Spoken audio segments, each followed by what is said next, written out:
Well, not exactly. The truth is, people have been moving around for centuries, and the Vikings themselves weren't exactly pure-blooded. The Vikings were a mix of several different tribes that came together over time. There were at least three major groups who migrated to the region. The first were a dark-haired, blue-eyed tribe from the east, followed by a lighter-haired, blue-eyed group from the south, and then agricultural people from the south around 1500 BCE. There's some uncertainty about the impact of the Vendel Age invaders in 500 CE, but it's clear their social customs played a role in shaping what we now know as the Viking Age. In later centuries, people from many different countries, such as Germany, the Netherlands, Belgium, Finland, Hungary, Poland, Turkey, Greece, Iran, and even Somalia settled in these Nordic lands. And we can't forget that the Sami people, who were not Vikings at all, have been living in the region since before written history began. It's important to know that Viking isn't actually an ethnicity, it's a job. Anyone, regardless of where they were from, could be a Viking. While most Vikings were Scandinavian, there's no reason someone from modern-day France or England, or even someone from the steppes of Kazakhstan, couldn't have become a Viking. Even the Sami people, originally from Northern Europe, could be Vikings.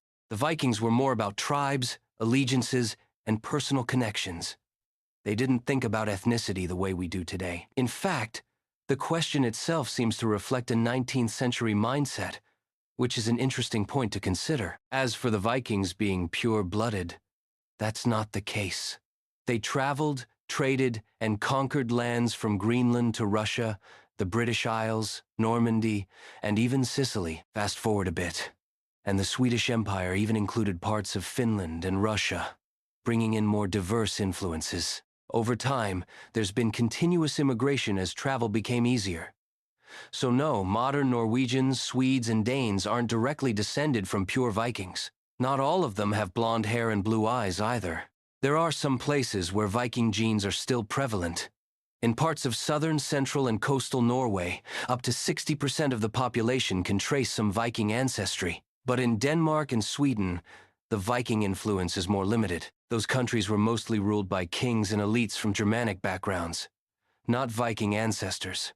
So Viking genes are more of a trace element in the general population. Sweden, in particular, has become a mix due to its many wars over the centuries. At one point, Sweden lost most of its male population, and immigrants from places like Poland, Germany, the Baltics, and Russia filled the gaps. A historical example is from around 1813 to 1814, when Sweden's male population was decimated by the Nordic War. At one point, only about 9,000 Swedish men remained in the country. Interestingly, the country with the highest percentage of Viking ancestry today is actually Iceland, thanks to its more isolated population and strong Viking heritage. When most of us imagine Vikings, we are imagining Norwegians, and there is a very good reason for that. The Norwegians were the face of the Viking Age in the West, the ones who hit first, traveled furthest, and left the deepest mark on the history of Britain, Ireland, and beyond. But why Norway specifically? Why not the others? The answer is sitting right underneath their feet. Norway is not an easy place to live. Imagine a land where the mountains run almost all the way down to the sea, leaving only thin strips of flat ground along the coast. The soil is rocky and hard. Winters are long and brutal. For a farmer trying to feed a family, Norway was a constant battle against the land itself. So, the Norwegian people looked left. They looked west. They looked at the sea, and the sea looked back. The Norwegian coastline is carved up by thousands of deep, narrow inlets called fjords. These natural harbors were perfect for building and launching ships. The Norwegians became extraordinary sailors almost out of necessity. The ocean wasn't just a barrier for them, it was a road. And that road led somewhere. In 793 AD, Norwegian raiders struck the monastery of Lindisfarne, a small island off the northeast coast of England. It was a sudden, violent, terrifying attack on one of the most sacred Christian sites in all of Britain. Monks were killed. Treasures were stolen.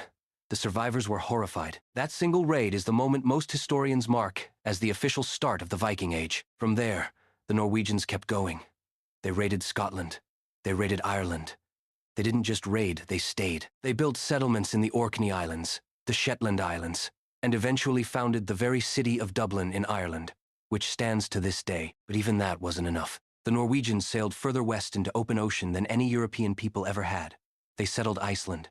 They reached Greenland. And then, around the year 1000 AD, a Norwegian man named Leif Erikson, sailing from Iceland, became the first European in recorded history to set foot on the shores of North America, nearly 500 years before Christopher Columbus. The Norwegians didn't just raid. They discovered the world, the Danes conquerors of England and France. So the Norwegians were the explorers, bold, restless, always pushing further into the unknown. But the Danes? The Danes had a completely different idea. Why sail to the edge of the earth, looking for empty land, when the richest kingdoms in all of Europe are sitting right next door? That was the Danish mindset, and it made them the most feared political force of the entire Viking Age. Let's start with the land itself, because geography tells the story again. Denmark is flat, genuinely flat. Good soil, mild weather, easy farming. Compare that to Norway's brutal mountains and rocky coastline, and you can see immediately why these two groups went in completely different directions. The Danes didn't need to run from their land. Their land was fine. What they wanted was more, and more was very close by. Across the North Sea sat England, wealthy, Christian, full of monasteries packed with gold and silver. Across the water in another direction sat Francia, the vast empire of the Franks, one of the most powerful kingdoms in Europe. These were not hard targets to find. The Danes could almost see the opportunity from their own shores. They hit England hard. But here is what makes the Danes different. From most raiders in history, they didn't just come to steal and leave. They came to stay. In the 860s, a massive Danish force landed in England. Historians call it the Great Heathen Army. And it moved through England like a storm. Kingdom after kingdom collapsed. Northumbria in the north gone. East Anglia in the east gone. Mercia in the middle broken. One by one, the English kingdoms fell like dominoes. Only one king managed to stop them. A young king from the southwestern kingdom of Wessex named Alfred, who history would later call Alfred the Great. He fought the Danes to a standstill, forced a peace, and saved his kingdom. But the Danes kept everything they had already taken.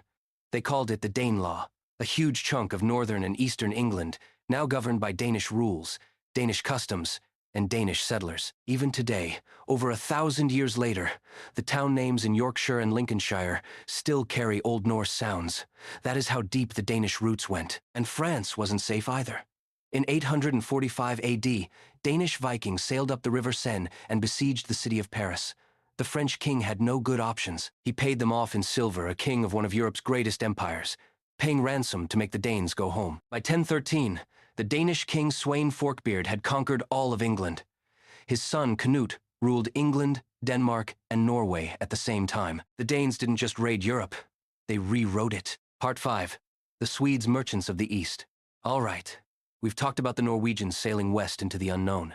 We've talked about the Danes hammering England and France into submission.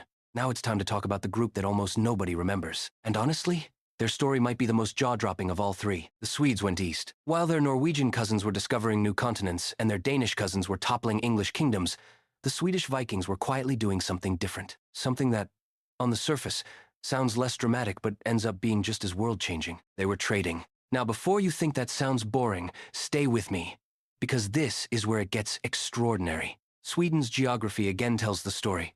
Unlike Norway, Sweden isn't battered by the wild Atlantic Ocean. Its eastern coast faces the Baltic Sea, calmer, gentler, and surrounded by land. Beyond the Baltic, enormous rivers stretch deep into the heart of the European continent, cutting through what is now Russia, Ukraine, and Belarus. Rivers that run for hundreds and hundreds of miles, almost like natural highways pointing straight into the unknown east. The Swedes looked at those rivers and saw a road. They launched their ships and followed the rivers inward. They carried furs, amber, and other goods from the north. And as they traveled deeper and deeper into the continent, they discovered that the Islamic world and the Byzantine Empire, two of the wealthiest civilizations on earth at the time, were eager to trade. Silver, silk, spices, and exotic goods flowed back north in exchange. But the Swedes didn't just travel through these lands. They stopped, they built, they stayed. They founded trading settlements that grew into towns. One of those towns became Novgorod, one of the oldest and most important cities in all of Russian history. They pushed further south and helped establish Kiev, the great city that became the heart of a civilization called the Kievan Rus. Here is the part that should make you stop and think. The Kievan Rus is the civilization that both modern Russia and modern Ukraine trace their roots back to, which means that Swedish Vikings Norse traders following rivers in their wooden boats may have helped plant the seed of two of today's largest nations. And they weren't done yet. Some Swedish Vikings kept going all the way to Constantinople, the greatest, richest city in the entire medieval world. They called it Miklagarthur, meaning the great city. And when they arrived, the Byzantine emperor was so impressed by their size, their strength, and their fearlessness that he recruited them as his personal bodyguards. This elite fighting unit was called the Varangian Guard, Norse warriors from Sweden, standing watch over the most powerful throne on earth. The Swedes didn't just trade their way east. They built a world. We've come a long way together. We watched the Norwegians sail off the edge of the known world. We watched the Danes hammer their way through England and bring Paris to its knees. We watched the Swedes paddle their wooden boats deep into a continent and help build civilizations that still exist today. So now the big question, the one this whole video has been building toward. Were Vikings Norwegian, Swedish, or Danish? Here is the honest answer. Yes, all three. And at the same time, none of them, not in the way we usually mean it. I know that sounds like a riddle. Let me explain. The Vikings were never one united people, marching under one flag with one leader and one plan. They were separate groups, Norwegian, Swedish, Danish, who happened to share a language, share a set of gods, and share a love of the sea. Beyond that, they were often strangers to each other, sometimes rivals, sometimes outright enemies. Think about it this way. If a Norwegian chieftain and a Danish chieftain crossed paths on the open ocean, they did not automatically embrace each other like long-lost brothers. They might have traded, they might have fought, they might have eyed each other with deep suspicion, each wondering what the other was after and whether there was enough plunder to go around. These were proud, independent people. They did not think of themselves as part of one big Viking family. A Norwegian thought of himself as Norwegian. A Dane thought of himself as Danish. The idea of them all being one single Viking people is something that we people living centuries later invented for the sake of simplicity. We looked back across 1,000 years of complicated, messy, glorious history and said, let's just call them all Vikings. It's easier that way, and it is easier, but it isn't accurate. Now, what did they share? Because this is important too. They shared a language, Old Norse. A farmer from Norway and a warrior from Denmark could sit down and understand each other. They shared their gods, Odin, the All-Father, Thor, the thunder god, Freyr, the god of fertility and good harvests. These names meant the same things across the entire Norse world. They shared a way of seeing life, a belief that fate was real, that glory mattered, that a man's reputation was worth more than his life, and that the sea cold, dangerous, and beautiful was always worth crossing. That shared spirit is real. It is powerful. It connects all of them. But a shared spirit is not the same as a shared nation. The Vikings were three peoples with one soul. Part 7. The legacy they left behind. Every great story has to end somewhere. For the Vikings, that somewhere was the year 1066. 2 battles, 3 weeks apart. And together they closed the door on an age that had lasted nearly 3 centuries. The first battle happened in the north of England, at a place called Stamford Bridge. A Norwegian king named Harald Hardrada, one of the most feared warriors alive, had sailed to England with a massive army, convinced he could take the English throne. He was wrong. The English King Harold met him on that bridge and cut his army to pieces.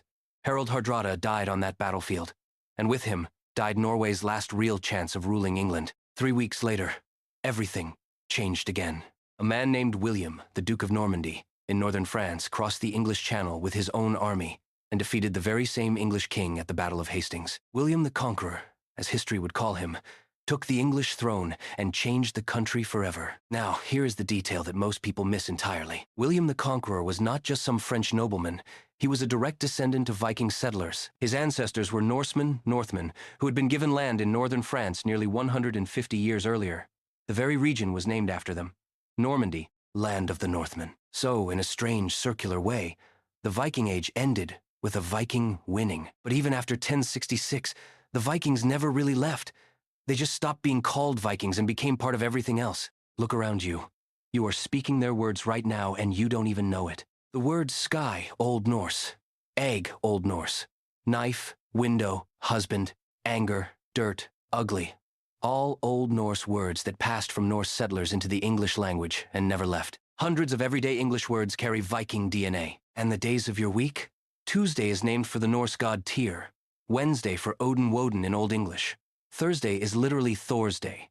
Friday carries the name of the goddess Frigg. 4 days of every single week, you speak the names of Viking gods without thinking about it once. Their fingerprints are everywhere. The word Russia may come from the Old Norse word Rus, the name Swedish Varangians used for themselves. Iceland, a country that did not exist before the Vikings founded it, still preserves the oldest Norse stories and poems in the world. Normandy in France still carries their name. Russia and Ukraine both trace threads of their origin back to those Swedish traders on the rivers. The Vikings built no permanent empire. They wore no single crown, but they quietly wove themselves into the foundation of the modern world, and they are still there. In conclusion, the next time someone asks you whether Vikings were Norwegian, Swedish, or Danish, you can give them the real answer. They were all three, and none of those things in the way we mean them today. They were the Norsemen, people of the north, shaped by coastlines and fjords and a cold, unforgiving sea, into some of the most remarkable explorers, traders, warriors, and settlers the world has ever seen. They didn't just raid history, they made it. And that story is far too big to fit inside a single flag. If this video taught you something new, go ahead and drop a comment below. I'd love to know which Viking group surprised you the most, the Norwegian explorers, the Danish conquerors, or the Swedish empire builders nobody talks about. And if you want more history told, straight and simple, hit that like button and subscribe. There is a lot more where this came from. I'll see you in the next one.